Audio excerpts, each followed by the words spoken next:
الفاتحة إلى حضرة حبيبنا وشفيعنا وقرة أعيننا ومولانا محمد صلى الله عليه وسلم وعلى آله وأصحابه وأزواجه وذرياته وأهل بيته أجمعين ثم إلى أرواح والدينا لآبائنا لأمهاتنا لأجدادنا لجداتنا لإخواننا لأخواتنا ولقرباتنا ولمن له حق علينا ولجميع المؤمنين والمؤمنات والمسلمين والمسلمات الأحياء منهم والأموات وخصوصا إلى أرواح الواقفين هذا المسجد وخصوصا إلى روح مؤلف هذا الكتاب شيخ الإمام أبو حامد محمد بن محمد الغزالي بأن الله ينفعنا به وبعلومه في الدارين. الفاتحة.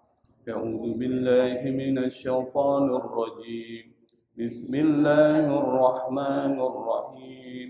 الحمد لله رب العالمين الرحمن الرحيم مالك يوم الدين إياك نعبد وإياك نستعين اهدنا الصراط المستقيم صراط الذين أنعمت عليهم غير المغضوب عليهم ولا الضالين. بسم الله الرحمن الرحيم. الحمد لله رب العالمين. اللهم صل وسلم على سيدنا محمد الفاتح لما أغلق والخاتم لما سبق ناصر الحق بالحق والهادي إلى صراطك المستقيم وعلى آله وأصحابه حق قدره ومقداره العظيم. سبحانك لا علم لنا إلا ما علمتنا إنك أنت العليم الحكيم ولا حول ولا قوة إلا بالله العلي العظيم. رب اشرح لي صدري ويسر لي أمري واحلل عقدة من لساني يفقهوا قولي. أما بعد. Ma'asyiral hadirin jamaah yang dimuliakan Allah Subhanahu wa taala. Pada kesempatan pertemuan yang lalu kita sudah membahas tentang ilmu-ilmu yang dianggap oleh Imam Al-Ghazali sebagai ilmu yang tidak terpuji. Yang tentunya kita harus waspada terhadap ilmu-ilmu tersebut. Apa ilmu tersebut? Kata Imam Al-Ghazali, yang perlu dijauhi dan dihindari adalah ilmu sihir, ilmu yang terkait dengan persoalan perdukunan, ilmu yang terkait dengan ramalan bintang, dan juga sebagian dari ilmu filsafat. Yang Imam Al-Ghazali bukan menolak ilmu filsafat secara keseluruhan, tetapi yang ditolak adalah filsafat yang terkait dengan metafisika. Kenapa? Karena metafisika itu wilayahnya bukan wilayah filsafat. Akal tidak mampu memahami hal-hal yang bersifat metafisik. Metafisik itu di luar dari wilayah akal. Karena itu maka kata Imam Al-Ghazali, jangan Anda belajar filsafat metafisika. Nah, untuk memahami itu ya tentu harus membaca kitab-kitab literatur yang membahas tentang persoalan tersebut. Nah, pada pembahasan pertemuan malam ini kita beralih ke pembahasan berikutnya. Faslun fi adabil muallimi wal muta'allimi. Faslun. Faslun itu artinya pemisah dalam bahasa Arab.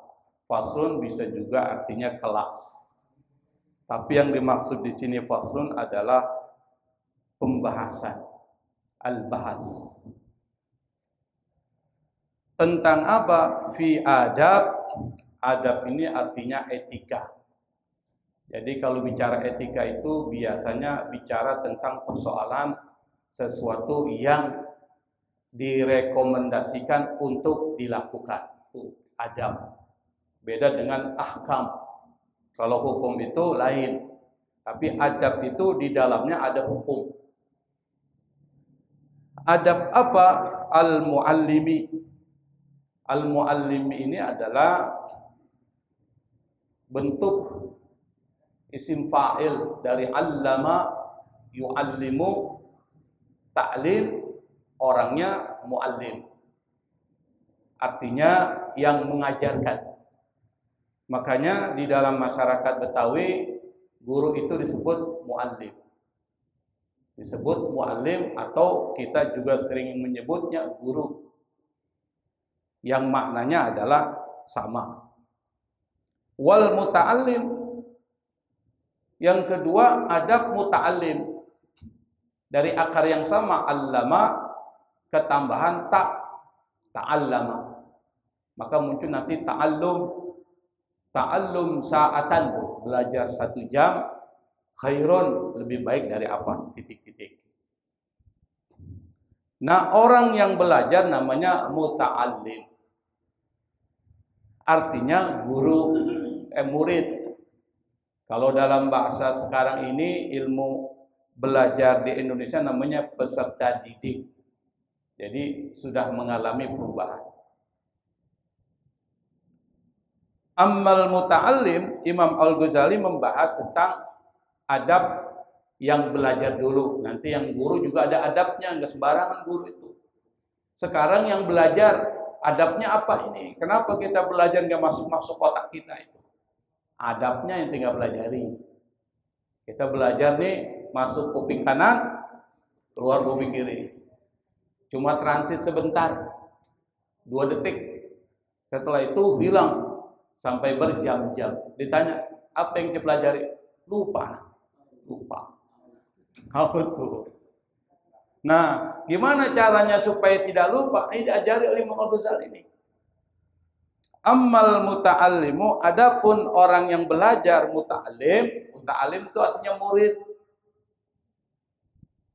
Kalau murid di dalam bahasa Arab itu kan artinya ada kosakata yang banyak dipakai. Pertama tilmiz, murid. Tilmiz itu dari SD, SMP, SMA. Tilmizun. Tapi kalau sudah lewat SMA, mahasiswa namanya talibun. Beda itu. Tilmiz itu artinya ente masih disuapin. Jadi enggak aktif. Tapi talib dari kata tolaba. Yatlubu, orangnya talib, mencari. Maka disebut dengan pencari ilmu. Talabul ilmi faridatun, menuntut ilmu, orangnya talibul ilmi. Kata Imam Al-Ghazali, ammal muta'allimu, adapun orang yang belajar itu fa'adabu, fa'nya ini fa jawab ya. Kalau ada amma pasti ketemu tuh fa. Ammal muta'allimu fa adabuhu gitu.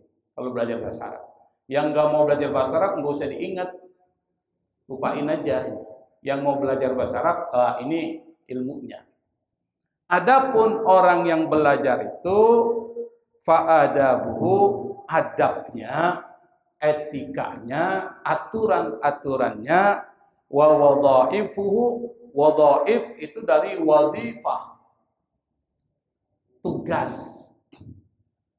Maka nanti ada muncul kata muwadzaf, yang diberi tugas. Kemudian kita sebut sebagai apa itu? Pegawai. Bahasa Arab pegawai itu muwadzaf. Kalau banyak muwadzafun. Nah, ini kalau tugas yang diberikan kepada muwadzaf namanya wazifah. Itu bahasa Arab. Wazifah itu jamaknya wadhaif. Sama dengan masjidun, masajid. Apalagi kabiratun, kabair. Bentuknya begitu. Wa wadhaifuhu katsirah. Adab dan tugas seorang murid itu banyak. Tapi kata Imam Al-Ghazali, walakin, akan tetapi nunadzimu, kami akan membaginya. Tafari'aha, tafari dari kata farra'a, yufarri, tafri, jamaknya tafari. Akan membaginya, membagi apa? Rincian-rincian tugas dan adab seorang murid itu fi sab'i jumalin. Fi dalam sab'i 7, sab'atun, sab'i 7 jumalin. Jumal itu dari kata jumlatun. Kata jumlah artinya banyak bahasa Arab. Ada kalimat, ada bagian. Di sini maksudnya adalah 7 bagian. Bukan 7 kalimat, tapi 7 bagian. Al-wazifatul ula, kata Imam Al-Ghazali, al-wazifah, tugas. Al-ula dari kata al-awwal, artinya yang pertama. Apa ini yang pertama? Supaya kalau kita belajar nggak lupa-lupa, belajar gampang masuk otak kita, ingatan kita bagus, ingatan kita kuat. Kata Imam Al-Ghazali, yang pertama tugas seorang murid itu adalah taqdimu taharatin nafsi an razailil akhlaqi. Tuh kata Imam Al-Ghazali itu. Wah, ini susah nih. Makanya Imam Al-Ghazali sebelum masuk ilmu-ilmu yang terkait dengan tazkiyat nafs, dibenahi dulu nih pemahaman awalnya dulu. Dari mempelajari ilmu dulu. Adabnya apa? Kalau jadi guru adabnya apa? Supaya apa? Nanti pas masuk ilmu ini ente paham. Imam Al-Ghazali. Tugas pertama kata Imam Al-Ghazali adalah takdim mendahulukan. Maka muncul jamak takdim. Jamak yang didahulukan. Takdim apa? Toharo. Toharo itu artinya kebersihan, kesucian. Kesucian apa? An-nafsi, jiwa nih, hatinya harus bersih. Kalau ente mau belajar itu kata Imam Al-Ghazali, hati harus bersih, jiwa harus bersih. Dari apa? An razailil akhlaq, dari akhlak yang tercela. Razail itu dari razilah. Razilah itu tercela. Al akhlak itu akhlak, karakter. Karakter itu masuk perbuatan dan ucapan, itu karakter. Jadi kalau kita ingin jadi seorang murid yang ilmu masuknya cepat dan tidak cepat hilang itu, maka kata Imam Ghazali, hati ente harus bersih. Tuh. Bersih dari apa? Dari akhlak budi pekerti yang buruk. Kenapa? Karena Nabi mengatakan di qaulihi alaihi salatu wassalam, li karena tu. Li di sini lamnya lam li taklil, alasannya. Karena li artinya banyak. Bisa artinya milik. Hadza li, ini milik saya. Hadza li Ahmad, ini miliknya si Ahmad. Itu milik. Tapi di sini maksudnya lam taklil, yaitu artinya karena. Karena apa? Liqaulihi alaihi salatu wassalam. Kenapa harus menyucikan hati dari akhlak budi pekerti yang buruk? Karena Nabi pernah ngomong. Liqaulihi alaihi salatu wassalam. Apa perkataan dan omongan Nabi? Nabi mengatakan, buniyat dinu ala nadhafah. Buniyat, dibangun. Maka bangunan disebut binaun atau mabna. Bunya, dibangun. Apa yang dibangun? Ad-din, agama Islam. Ala, di atas an-nadhafah, kebersihan. Maksudnya apa? Agama Islam itu dibangun di atas kebersihan. Artinya fondasi dari semua agama Islam, baik itu ibadah maupun akhlak, itu fondasinya adalah thaharah, bersih. Maksudnya apa? Bersih bukan cuma lahiriah, tapi bersih batiniah. Maksudnya apa?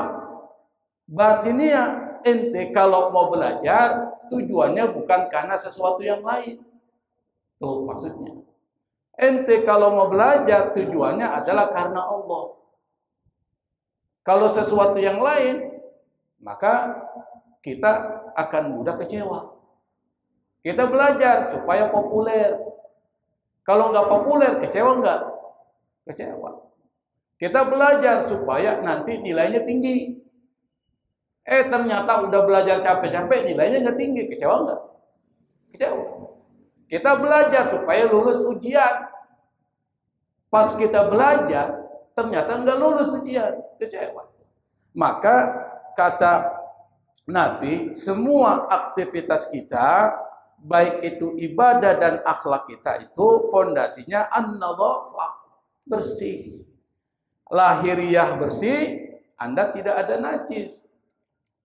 Maksudnya apa? Tidak ada najis yang bersifat material yang terlihat, tidak juga ada najis yang bersifat non material, yaitu hadas. Hadas itu enggak terlihat, tapi Anda kotor. Karena Anda kotor, harus taharah, bersihin dulu. Mau sholat, mungkin jadi baju Anda bagus, bersih. Tapi karena Anda belum bersuci, dianggap hadas. Makanya bedanya najis dengan hadas, kalau najis itu kotorannya bisa terlihat. Contohnya apa? Tai sapi. Apalagi? Tai kambing. Apalagi sih? Apalagi? Kucing. Itu terlihat. Tapi kalau tidak terlihat, namanya hadas. Hadas ada dua, hadas kecil, hadas besar. Hadas kecil, cara bersihnya pakai apa? Wudu. Hadas besar, mandi. Itu pelajaran fikih. Maka fikih perlu dipelajari. Itu pertama dasarnya. Karena agama itu adalah dibangun berdasarkan kebersihan. Maka Anda kalau ingin jadi seorang murid, kata Imam Al-Ghazali, tugas pertama bersihkan diri Anda dari akhlak yang tercela. Walaisatin nadhafatu muradatan fi thiyabi bal fil qalbi. Kata Imam Al-Ghazali, walaisat, laisat itu artinya tidak. An-nadhafah, kebersihan. Kalau diartikan kebersihan itu bukan atau tidak muradatan, yang dimaksud fi thiyab, bukan yang dimaksud bersih itu pada pakaian, bukan. Jadi kata an-nadhafah di sini, di dalam hadis ini, yang dimaksud itu bukan di pakaian. Lalu di mana? Bal fil qalbi. Tetapi di mana? Hati. Kalau hati bersih, maka otak kita bersih, mata kita melihat yang bersih, telinga mendengar yang bersih, mulut ngucapin yang bersih. Maka penting nih, kenapa kita lihat banyak orang yang kalau ngomong kasar, ngatain orang, jelekin orang, jatuhin orang, matanya juga melihat yang tidak bagus, kotor-kotor. Apalagi pikirannya negatif terus ke orang, suzon. Hatinya bermasalah apa? Hati. Maka nanti ada bab namanya al-hasad, iri hati dan dengki. Ada bab al-kibur, sombong dia. Merasa dirinya paling hebat, yang lain dianggap rendah. Sehingga muncullah, ente ini siapa? Aneh dong. Dah mulai itu. Hati-hati itu. Setan itu dilaknat oleh Allah karena sifat sombongnya. Nah, kita lanjutin nih. Jadi yang dimaksud bersih di sini bukan di pakaian. Maka ente jangan fokus pada persoalan berlomba dalam pakaian. Tapi berlomba dalam apa? Hati. Maka pendidikan yang sebenarnya itu adalah tarbiyatun nafs atau tarbiyatul qalbi, pendidikan hati. Mana dalilnya kalau yang dimaksud itu bukan terkait dengan kebersihan pada pakaian? Wa yadullu alaihi, kata Imam Al-Ghazali, dalilnya adalah qauluhu ta'ala, firman Allah Subhanahu wa taala apa? Innamal musyrikuna najasun. Kata Allah, orang musyrik itu najis. Maksudnya apa? Najis di sini bukan najis fisik. Bukan najis terkait dengan badan, jasmani, seperti kotoran atau lainnya. Tapi yang dimaksud ini adalah najis maknawi atau spiritual. Kenapa? Karena orang-orang musyrik itu, mereka menyekutukan Allah. Menyekutukan Allah, ini kotoran hati. Karena disebut kotoran hati, maka dia najis. Karena dia najis, orang musyrik nggak boleh masuk ke tanah suci. Mana? Mekah dan Madinah. Maka dibuatlah aturan oleh Saudi. Aturan. Kenapa? Dalil dasarnya itu adalah ayat Quran ini. Innamal musyrikuna najasun. Orang protes, Saudi kok diskriminatif? Masa bodoh? Ini Al-Quran. Mau orang bilang diskriminatif, urusan mereka. Tetapi aturan Allah ditegakkan. Makanya kalau ada, sekarang kan ada isu nih. Isunya apa? Kementerian Haji dan Umroh mengambil pegawai dari non-muslim. Kalau untuk administrasi mungkin ada masalah. Misalnya aplikasi. Kan biasanya ada aplikasi itu, SIS-Kohat namanya. Sistem Informasi Haji. Itu ada ini. Kalau orang Islam tidak ada yang ngerti, non-muslim nggak ada masalah karena nggak terkait dengan ibadah. Tapi kalau terkait dengan ibadah misalnya dia urus, dia pergilah ke Mekah Madinah. Bayangkan tuh Pak, apa yang terjadi? Nggak boleh. Tapi saya yakin sih memang nggak akan terjadi. Nggak akan mungkin bisa sampai ke sana. Paling disuruh pulang sama askarnya Saudi ya. Roh minin roh. Jangan kan itu, kita mau dekati Ka'bah aja mau cium aja. Susah apalagi mau masuk Mekah Madinah. Nah, ayat ini ada surat At-Taubah, nanti dicari tafsirnya. Kata Imam Al-Ghazali, bayyana, ayat ini menjelaskan annan najasata la tuhtassu bitsiyabi, bahwa najis yang dimaksud dari ayat ini innamal musyrikuna najasun itu tidak dikhususkan pada persoalan pakaian. Famalam yunazzib al-batina anil khaba'ithi la yaqbalul ilman nafi'a fid dini wa la yastadi'u binuril ilmi. Kata Imam Al-Ghazali, sesuatu yang tidak membersihkan, yunazzib, membersihkan. Membersihkan apa? Al-batin, sesuatu yang batin, yaitu hati. Anil khaba'is, dari sesuatu yang buruk, khabith, la yaqbalul ilman nafi, maka dia tidak akan bisa menerima ilmu yang manfaat. Dia bisa saja ngerti, tapi ilmunya kurang bermanfaat. Maksudnya itu. Ada orang belajar pintar, tapi pintarannya bukan untuk mendekatkan diri kepada Allah, maka semakin jauh. Apa? Dia ngerti tentang persoalan matematika. Ilmu matematikanya digunakan untuk manipulasi. Itu artinya apa? Ilmunya nggak bermanfaat. Bahkan memberikan mudarat. Manfaat di mana? Fiddin, dalam agama. Wala yastadi'u binuril ilmi, dan tidak akan bersinar karena cahaya ilmu. Nah, sekarang kita bahas nih. Kalau kita gambarkan tuh orang musyrik yang dianggap najis, itu kita gambarkan seperti gelas, Pak. Gelas kristal. Bapak pernah lihat kristal nggak? Kalau kristal itu bentuknya gimana? Cakep dia, bening, bersih. Lalu kemudian gelas itu diisi dengan air yang murni, air yang bersih. Kira-kira cakep guys? Cakep tuh. Itu hatinya orang beriman yang mengesahkan Allah seperti itu, bersih. Kalau bersih begitu, sinar masuk, kelihatan nggak cahayanya? Kelihatan. Hatinya orang kafir, orang musyrik, itu seperti gelas, nih, yang di dalam gelas itu dituangkan air putih, tapi dicampur juga dengan lumpur, racun, apalagi tuh minyak. Apa yang terjadi, Pak? Maka itu jadi keruh. Kalau dia keruh, kira-kira gelasnya bisa kotor nggak? Bisa kotor tuh. Kalau gelasnya kotor, cahaya bisa masuk nggak? Nggak bisa masuk.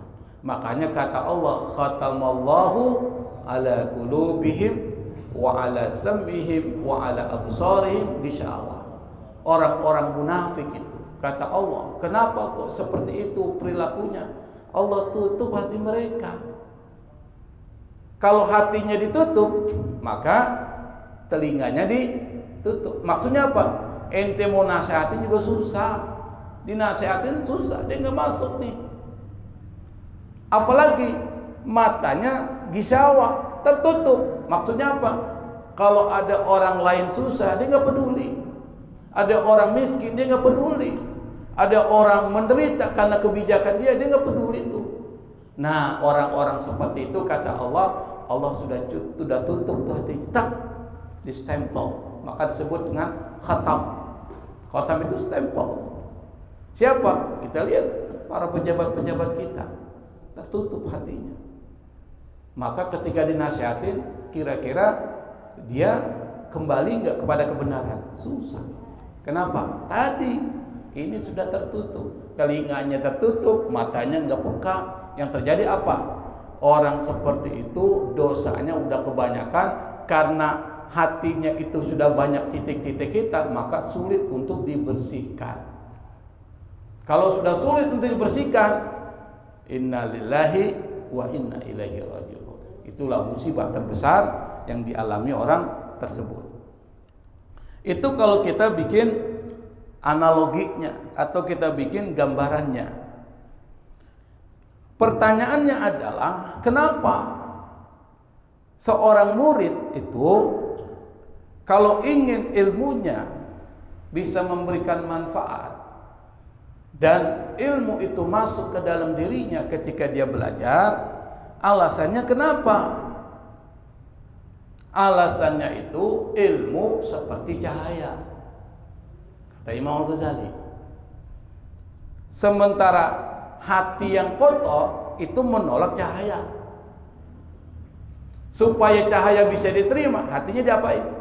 Dibersihin. Makanya pernah Imam Syafi'i, tuh kita sering dengar tuh ceritanya, ngeluh sama Imam Waqi'. Imam Waqi' ini gurunya Imam Syafi'i, bilang, syakautu ila Waqi' su'a hifdi.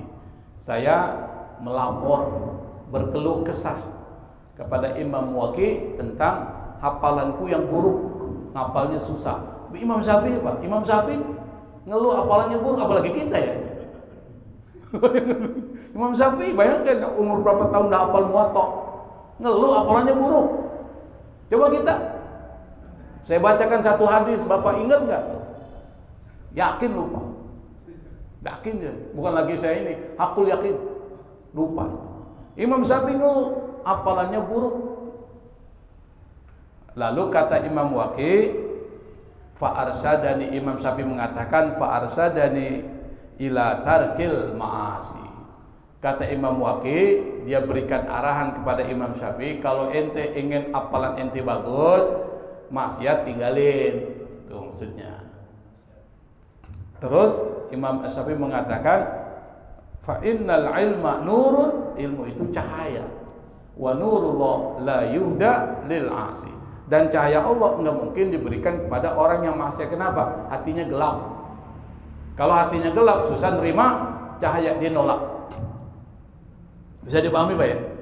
Maka kalau kita ingin benar-benar hafalan kita bagus, ilmu masuk bermanfaat, itu tadi kuncinya taqdimu taharatin nafs an razailil akhlaq, bersihin hati, Pak. Nanti kita akan belajar tuh gimana cara bersihkan hati. Nanti Imam Al-Ghazali jelasin sedikit demi sedikit. Nah, kita lanjutin. Itu alasan pertama itu. Alasan pertama adalah ilmu cahaya dan hati kotor menolak cahaya. Kalau kita ibaratkan, Pak, supaya paham nih. Jadi kita nggak perlu memperbanyak bacaan, tapi kita pahami dulu. Ini hati, Pak. Hati ini seperti cermin. Imam Ghazali pernah cerita, al-qalbu kal mir'ah. Hati itu cermin. Ini cermin. Bapak bisa mengaca di cermin kan? Lalu kata Imam Ghazali, hati yang kotor seperti cermin berdebu. Hati kotor. Maksud kotor apa? Hatinya ada penyakit. Apa penyakit? Sombong, iri hati, dengki, maksiat, semuanya campur situ. Itu penyakit tuh. Itu seperti debu. Bapak bisa nggak berkaca di cermin yang berdebu? Nggak bisa. Kenapa? tidak bisa nerima cahaya, apalagi mantulin cahaya. Maka orang kalau berkaca di cermin berdebu nggak kelihatan tampangnya. Kenapa? Cahaya tidak terpantulkan dan tidak nerima dan tidak mantulin. Bagaimana kita mau lihat? Itu satu tuh. Tapi hati yang bersih, kata Imam Al-Ghazali, seperti cermin bersih. Kalau cermin bersih, kita bisa ngaca nggak? Bisa. Kenapa? Menurut ilmu fisika, cermin yang bersih itu bisa nerima cahaya dan mantulin cahaya ke kita. Jadi kita bisa melihat. Orang yang hatinya bersih bisa nerima kebaikan dan bisa memantulkan kebaikan kepada orang lain. Hatinya bersih. Maka kalau kita lihat orang hatinya bersih, ajak dia Pak kebaikan. Nolak enggak? Kalau dia nolak, nah tanda tanya tuh hati. Ayo bilang, oh, aneh diajarin. Ente siapa? Udah gaplok nanti. Pakai digaplok lagi. Repot itu. Mah, hatinya bermasalah itu. Gampang itu. Itu cara ngukurnya gitu. Makanya Imam Al-Ghazali ini cerita nih, karena beliau yang mengalami. Dia nulis satu kitab namanya Al-Munqiz Minad Dhalal. Yang di dalam kitab itu ada autobiografi beliau. Autobiografi itu maksudnya biografi tentang Imam Al-Ghazali. Dia tulis juga di situ. Kenapa dia menulis kitab Al-Munqiz Minad Dhalal? Saya punya kitabnya tebalnya segini nih. Al-Ghazali mengatakan di dalam kitab itu bagaimana ilmu-ilmu yang dia kuasai yang bersifat lahiriah, apa fikih, pokoknya ilmu-ilmu yang lahiriah itu ternyata nggak mampu menjawab pertanyaan-pertanyaan tentang hakikat Allah dan makna hidup. Sehingga Al-Ghazali itu di dalam kitab itu dia mulai ragu Pak. Ada keraguan. Kepintaran dia membuat dia semakin jauh dari rasa tenang. Imam Al-Ghazali sadar kalau hatinya tertutup. Dia nuntut ilmu bukan karena Allah. Dia nuntut ilmu pertama karena apa? Dia ingin popularitas supaya orang kenal dia. Makanya Imam Ghazali itu cerdas banget itu, pintar banget ya. Yang kedua, ada sesuatu yang terkait dengan keduniawian dia kejar. Makanya dia dapat posisi yang tinggi Imam Ghazali itu sebagai rektor Universitas An-Nizamiyah. Rektor. Pada saat itu An-Nizamiyah ini madrasah. Madrasah itu universitas yang dimiliki oleh dinasti Mamluk kalau nggak salah. Itu adalah universitas ternama di situ. Berarti rektornya mempunyai pengaruh. Tapi dia nggak tenang, hatinya nggak tenang. Akhirnya pada saat berusia dia umur 36 tahun, di puncak ketenarannya dan dia sangat pintar sampai Imam Al-Juwaini gurunya. Dia bilang, Al-Juwaini pintar Pak, Imamul Haramain, imamnya dua tanah suci, Mekah Madinah, dia imamnya tuh. Bukan imam sholat ya, tapi Imamul Haramain, dia penguasa di situ dalam bidang keagamaan. Pintar. Dan dia nulis kitab banyak. Bahkan dia bisa jadi mujtahid, tapi dia tetap menisbatkan kepada Imam Syafi'i. Padahal banyak persoalan-persoalan dia beda dengan Imam Syafi'i. Kata Imam Al-Juwaini, karena Imam Al-Ghazali pintar banget dan dia nulis satu kitab usul fikih namanya Al-Mankhul fi Ilmil Usul tuh. Yang kitab itu sangat hebat tuh. Dan dibaca oleh Imam Al-Juwaini, apa kata Imam Al-Juwaini? Dafantani wa ana hayyun. Engkau sudah menguburkan aku sementara saya masih hidup. Kata siapa? Imam Al-Juwaini. Bukan Imam Al-Juwaini iri dengan Imam Ghazali, bukan. Saking bangganya dia punya murid melampaui gurunya. Itu Imam Ghazali cerdasnya itu. Tapi kecerdasan beliau tidak membuat dia tenang. Ada yang salah dengan ilmu yang saya pelajari. Imam Al-Ghazali ngerti filsafat, ngerti mantik, semua dia bisa. Filsafat dia pelajari. Sebelum dia kritik, dia pelajari filsafat. Akhirnya di usia 36 tahun ada krisis di dalam dirinya. Kemudian dia pun memutuskan untuk meninggalkan segalanya, jabatan dia, harta dia, popularitas dia, keluarganya. Dia berkelana sampai 11 tahun. Lalu kemudian dia khusus dalam pengembaraan itu mempraktikkan yang disebut dengan ar-riyadhah ar-ruhiyah. olah jiwa. Apa itu? Tazkiyatun nafs, dibersihkan hati dari razailil akhlak tadi. Akhlak yang tercela. Tujuannya apa? Supaya hati dia bersih, sehingga cahaya bisa masuk ke dalam dirinya dan ilmu jadi bermanfaat. Ilmun nafi'. Imam Ghazali. Setelah dia melalui proses penyucian hati yang sangat panjang sampai 11 tahun, lalu kemudian dia mendapatkan satu ilmu yang disebut dengan al-ilmul laduni. Ilmu mauhibah minallah. Langsung Allah kasih itu. Ilmu laduni, dan kemudian dia nulis satu kitab. Yang kitab itu nggak pakai referensi, Pak. Bapak bisa nggak bikin buku nggak ada referensinya? Bisa nggak? Nggak bisa. Ihya Ulumuddin dia tulis tanpa referensi. Lihat ini kitabnya sekarang. Ada nggak referensinya? Nggak ada, Pak. Kecuali yang baru-baru aja ini diberikan namanya sejenis seperti tahrij atau ta'liq, komentar-komentar. Iya. Tapi Imam Al-Ghazali kitabnya itu nggak pakai rujukan. Kenapa? Rujukannya udah di otak semua nih. Berarti udah guru besar dia. Itu profesor yang sebenarnya. Itu Imam Al-Ghazali. Makanya kata Imam Al-Ghazali, adab murid itu taharatun nafs an razailil akhlak. Bersihkan hati dari akhlak yang buruk.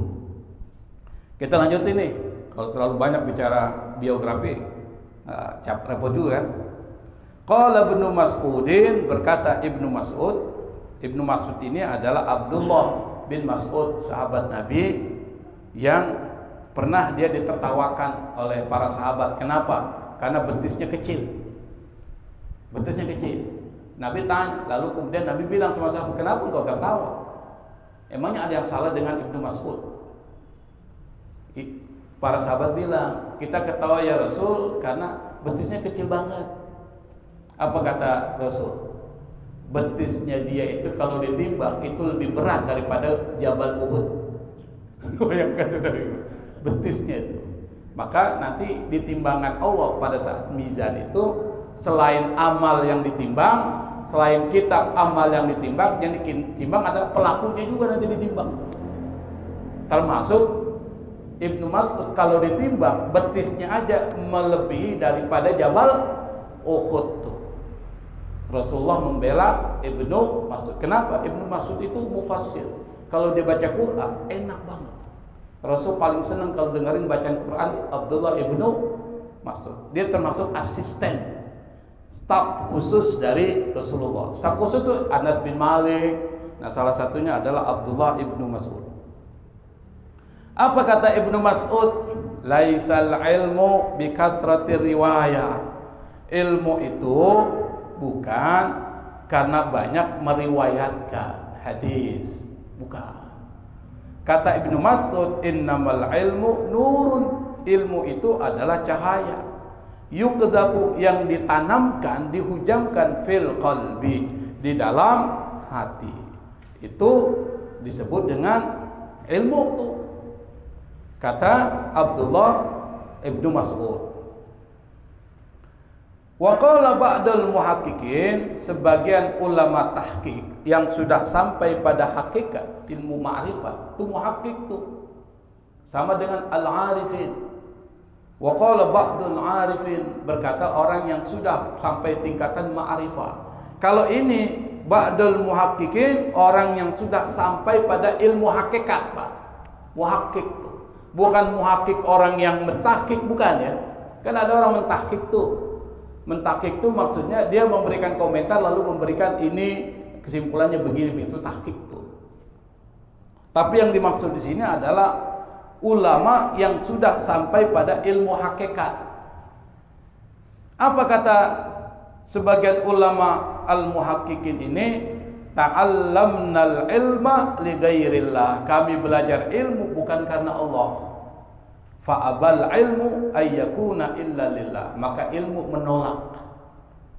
Menolak apa? Menolak kalau dipelajari bukan karena Allah. Ayyakuna illa lillah, kecuali kalau dipelajari karena Allah Subhanahu wa ta'ala.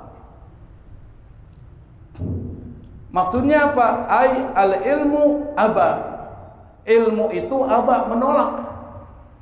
Wamtana alaina, tidak masuk kepada kami, tertolak juga. Falam tankashif lana haqiqatuhu, dan karena kami belajar bukan karena Allah, maka hakikat ilmu itu tidak terungkap, tersingkap kepada kami. Tankashif itu tersingkap. Dari kata itu muncul kata kasyaf. Kasyaf itu artinya disingkap oleh Allah. Orang-orang yang masuk waliullah, wali min auliyaillah, itu kasyaf dia. Kasyaf itu maksudnya apa? Dia tahu apa yang tidak diketahui orang. Makanya ada orang datang, dia udah tahu dia. Ini mau datang mau minjem duit ya? Oh, minjem duit. Dia udah tahu tuh. Dia udah tahu semua tuh. Kenapa? Itu namanya kasyaf. Kasyaf itu hanya diberikan kepada kekasih Allah Subhanahu wa ta'ala. Termasuk Imam Al-Ghazali ini kasyaf. Kenapa? Imam Al-Ghazali itu, Pak, kalau ingin tahu hadis ini sahih atau tidak, tidak seperti ulama-ulama hadis. Dia takhrij tuh. Siapa perawinya, terus gimana perawinya ini, thiqah, terpercaya atau tidak. Itu namanya ilmu takhrij. Saya pernah belajar. Yang ngajari saya itu adalah Said Agil Husain Al-Munawwar. Pernah dengar ya? Dia mengajarkan saya, dia Qori internasional, hakim, dewan hakim. Dia ngajari saya tentang bagaimana mentakhrij hadis. Waktu saya ikut pendidikan kader ulama di Majelis Ulama Indonesia Pusat, itu diajarkan. Nah, lanjut. Kita lanjut Pak ya, enggak apa-apa ya. Wa innama hasala lana hadithuhu wa alfadhuhu. Wa innama, hanya saja hasala yang terjadi lana buat kita itu, kalau kita belajar bukan karena Allah, yang terjadi ilmu itu hanya hadisu, diomongin doang. Wa alfadhuhu, cuma kata-kata doang. Sekarang yang terjadi gitu, ilmu cuma diomongi, ilmu cuma dibicarain, tapi ilmu tidak banyak diamalkan. Nah, kita lanjut. Al-wadhifatu tsaniyah. Adab murid yang kedua adalah ayyuqallila alaiqahu wa yab'uda an watanihi hatta yatafarraga qalbuhu lil ilmi. Kata Imam Al-Ghazali, yang kedua yang harus dimiliki oleh seorang murid, seorang yang belajar ilmu adalah dia yuqallil, mengurangi, alaiqahu, dari kata alaqah, jamaknya alaik, hubungan dia dengan keterikatan dunia. Yang kedua, wayab udaan watonihi, dan dia harus menjauhi tempat tinggalnya. Maka jadilah tradisi, ente kalau mau menuntut ilmu pergi ke tempat lain, pesantren, atau ke tempat yang lain. Ini berlaku, tidak harus berlaku buat kita juga. Kalau bapak disuruh ngaji ke tempat lain, repot kan? Cukup di sini nggak ada masalah. Maksudnya kenapa harus ke tempat yang lain? Dalam artian pergi menuntut ilmu, hatta yatafarraga qalbuhu lil ilmi, supaya hatinya tuh kosong, nggak terikat tuh dengan rumah, nggak terikat dengan keluarga. Dia konsentrasi full untuk menuntut ilmu, itu maksudnya. Maka yang dimaksud dengan perkataan Imam Al-Ghazali ini maksudnya adalah ente harus fokus total kepada ilmu, jangan nuntut ilmu masih ngerjain yang lain. Kan banyak tuh orang-orang yang kuliah di Mesir ya. Ustaz Wahyu ini dari Al-Azhar. Itu kalau dari Al-Azhar biasanya orang kalau ini larinya ke Mekah tuh. Jadi apa tuh? Mutawif. Lama dia kuliah di Al-Azhar. Berapa tahun? 10 tahun. Wah, hebat. Bukan hebat, dia nyari duit di Mekah itu. Mutawif tuh. Ada yang 15 tahun. Saya punya teman 15 tahun. Saya bilang, hebat banget ente kuliah 15 tahun. Berarti udah jadi ulama. Enggak. Saya pergi ke Mekah nggak selesai kuliah. Nyari duit, jadi banyak duitnya. Keenakan. Dia berapa tahun? Bayu? 5 tahun. Enggak mutawif. Bagus kan? Dia fokus di ilmu, selesai. Tapi kalau enggak fokus, bapak itu saudaranya tunggu selesai. Mutawif dia. Makanya kata Imam Al-Ghazali itu, hilangkan keterikatan. Supaya apa? Fokus ente kepada nuntut ilmu tuh. Kalau tidak fokus, repot tuh. Nah, nanti kita akan lanjutkan bahasan kita. Ini udah bisa ya? Hah? Pas. Insya Allah kita akan lanjutkan nanti menjelaskan al-wadhifat tsaniyah. Kita uraikan lagi supaya lebih dalam nih, supaya kita paham bahwa kitab Al-Ghazali ini bukan cuma sekedar tulisan yang diterjemahin doang, tapi perlu dipahami, Pak. Kalau cuma diterjemahin doang orang nggak bisa. Tapi memahami apa isinya itu dan kita laksanakan itu penting banget. Saya pikir untuk pembahasan pada pertemuan hari ini saya anggap cukup. Kita baru bahas satu wadhifah dari seorang muta'alim. Insya Allah kita akan lanjutkan pembahasan kita lebih dalam pada pertemuan berikutnya. Wadhifatu tsaniyah, wadhifatu tsalitsa. Tugas yang kedua dan tugas yang ketiga. Wallahul musta'an. Wassalamualaikum warahmatullahi wabarakatuh.